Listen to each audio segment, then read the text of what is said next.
В една къща имало място, за което никой не говорил. Място, което тежало тихо, без звук.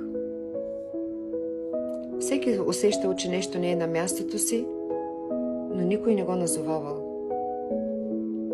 Често хората минавали покрай него, без да сядат. Само го заобикаляли. И мястото оставало празно, но тежко. Един ден някой тихо казал: тук липсва някой. Тогава мълчанието се счупило. Тежестта останала, но вече не тежала мълчаливо. Въздухът се променил и не защото болката е изчезнала, а защото вече не се е носила мълчаливо. И понякога само признанието за нещо невидимо може да ни освободи.